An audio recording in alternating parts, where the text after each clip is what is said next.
All right, guys. Injuries for today.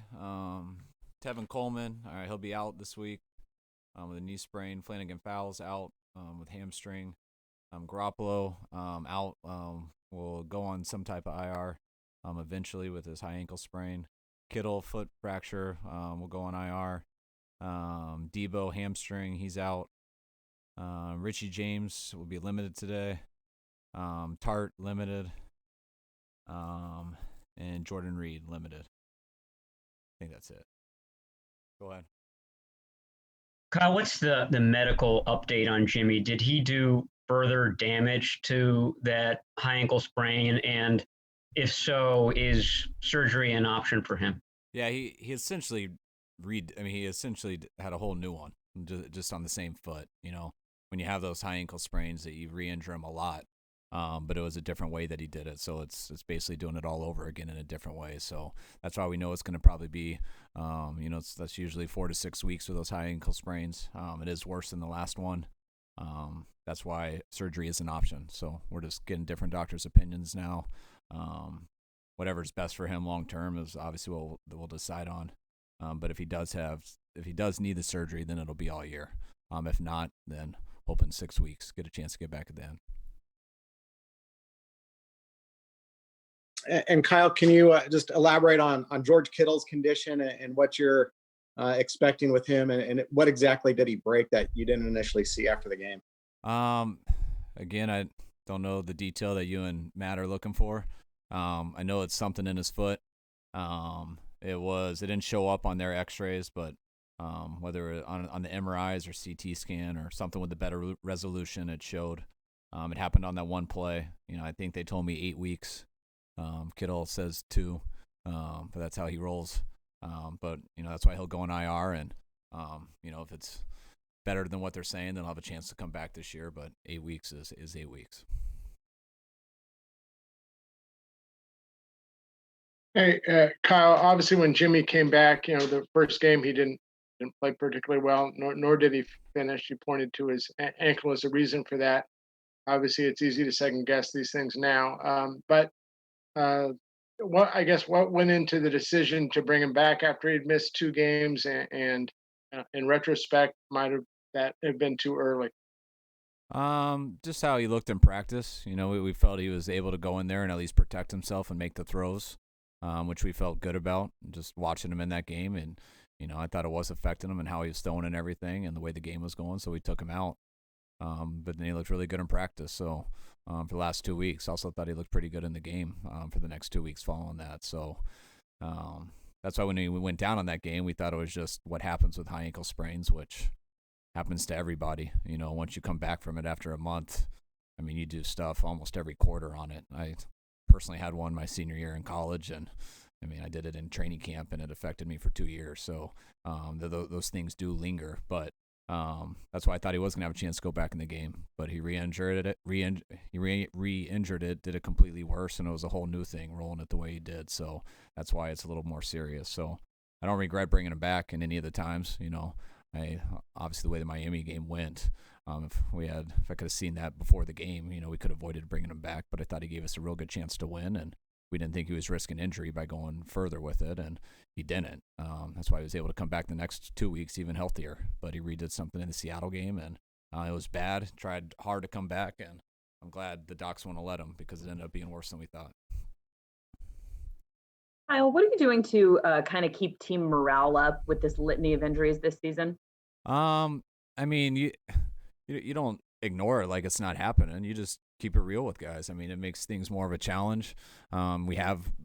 We have experience of losing guys in the past, or our team knows how to deal with it.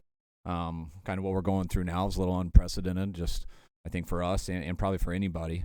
But I think our guys take it as a challenge. When you lose guys that you depend on and guys that you want out there, there's a little depressing feeling to it for everybody right when you hear it. But then you got to go play. And then our guys, the way our guys are made, you get excited for the challenge. We've had guys come in and step up and do well.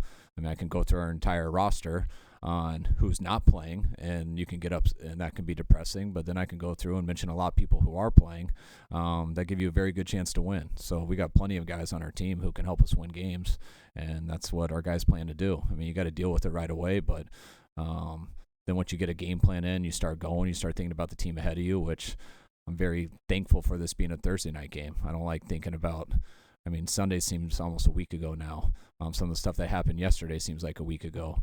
Had a great meeting with our team, and now we're playing in about 48 hours, so it's time to move on. And we know we got a huge challenge with Green Bay, and I think our guys are fired up to get out there and play against the odds. Kyle, with Jimmy, obviously now it'll be 2 of 3 years where he's missed a big chunk of the season. How difficult does that make it for you to evaluate him, and how does that factor into maybe his future with you guys?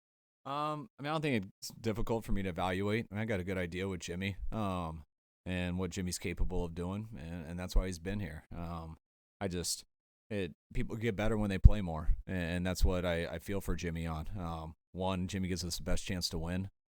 He's proven that, and it's hard that he's not going to be here for, to me, probably about at least 6 weeks, because it's harder to win without him. But regardless of that, I want Jimmy playing as much as possible, because I know when he does, he'll only get better from the experiences of it, and I think that'd be the most frustrating thing about it after having the best chance to win. Kyle, with the trade deadline 3 minutes away, where do you guys stand? Is there anything in the works by that time that you came here for the press conference? No, nothing's in the works. Yeah, you'll see no more trades. Kyle, just given the financial realities of the salary cap potentially going down next year, how do you approach the situation? I know the offseason's a long way off, but there are going to be a lot of questions about Jimmy's future with the team, as you just alluded to. But how do you approach the financial component to it, knowing what Jimmy's going to make and what the cap's going to be? I mean, it's a big part of football when it comes to the salary cap. You know, people talk about that's the business part, and I always tell people I don't know business at all, but I do know football business. And when it comes into play of salary cap and stuff, and taking into what players that allows you to have, what it doesn't, I mean, that's stuff you're always thinking about and talking to people about, and the people in here who think about it at all times. And that goes into a lot of decisions. But you bring up that Jimmy with it. I mean, it's not Jimmy. It's everyone on our team, and it's never this guy for that guy. It's how do you put a whole team together, and that's some of the hard decisions you have to make. I mean, I love Quan Alexander. I mean, it broke my heart to have to tell him what we did yesterday. But you also got to understand what that does. Sometimes you got to make those decisions, even though it's very tough. And you don't want to. I want Quan here forever, and what he's done for us, even in a year, and how much he means to us as a human.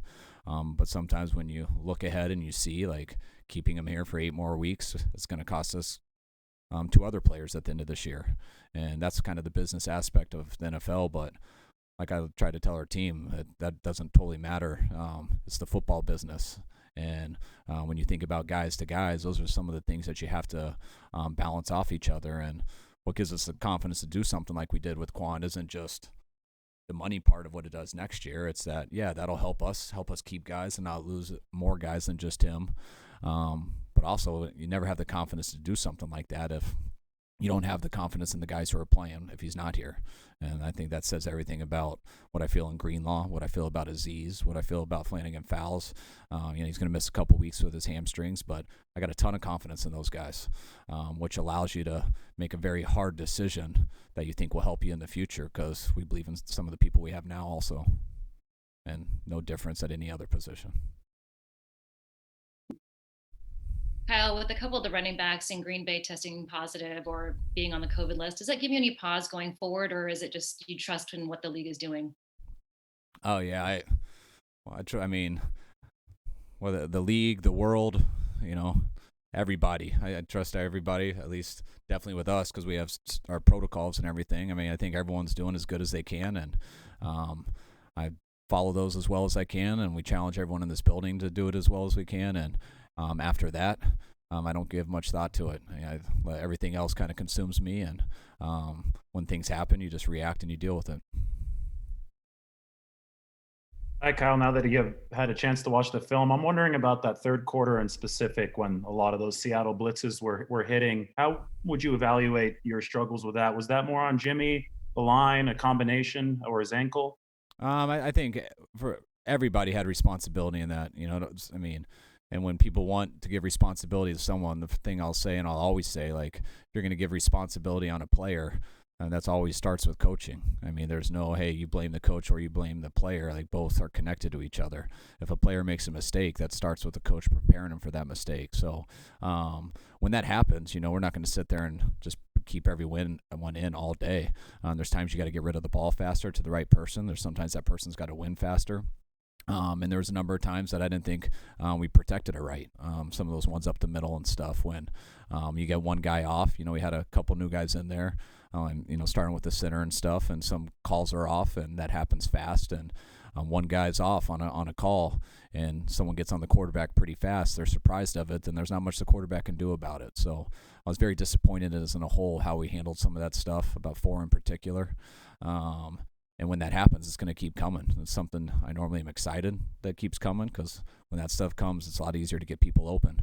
But if you don't make them pay, like it took us a long time to make them pay, which we didn't do it till later in the game, they're not going to stop. Kyle, I'm assuming that Nick Mullens is going to be your starting quarterback Thursday night. And if so, what do you want to see out of Nick that you haven't seen from him? What does he need to do? Just play up to his ability. I mean, I've seen it from Nick. I think Nick has had some very good games. I mean, I think the first game he ever got in was, from what I remember, statistically or whatever, was one of the best games of all time for a quarterback his first time in, which was a Thursday night game, and it was his first week of getting any reps, let alone walkthrough reps. Earlier this year, I thought Nick did some pretty unbelievable things in the Giants game.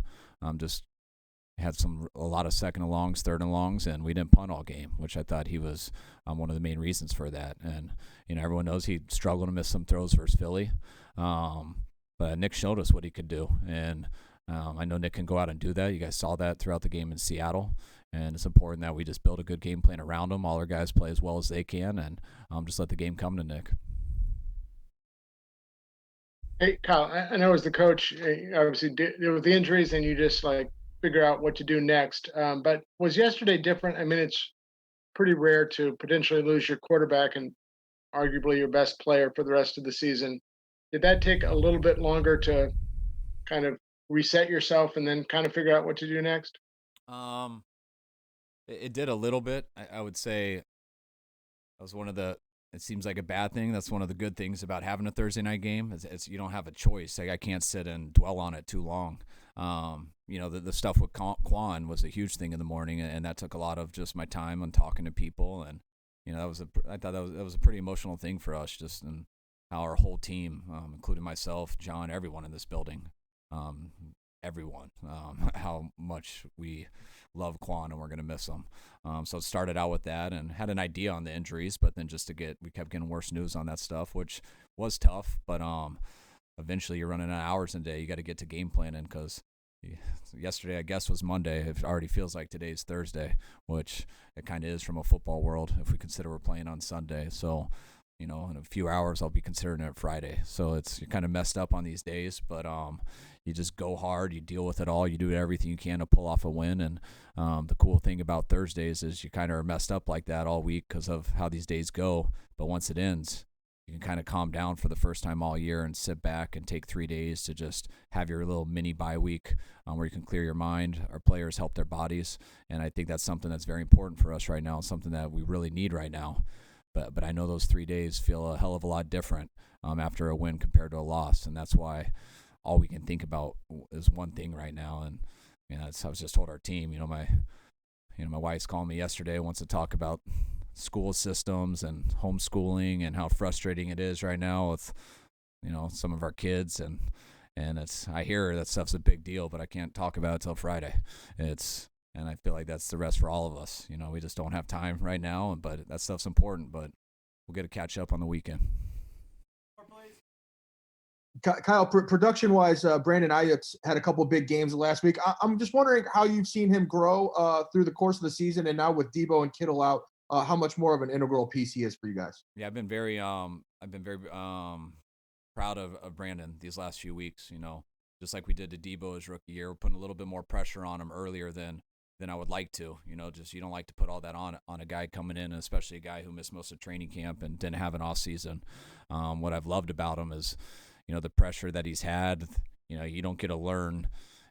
You think you do good from the standard of your whole life, and then you get in a meeting with us on Monday, and you have no idea how we see it, and a lot of guys don't react totally the right way, and just us challenging Brandon and putting that pressure on him, I see a guy who's responding the right way, and regardless of his stats and stuff, I see a guy who's been getting better each week here in these last 3 weeks, and now he's getting his first time learning how to take care of your body and get it recovered in about a 3-day time span, which is a big deal.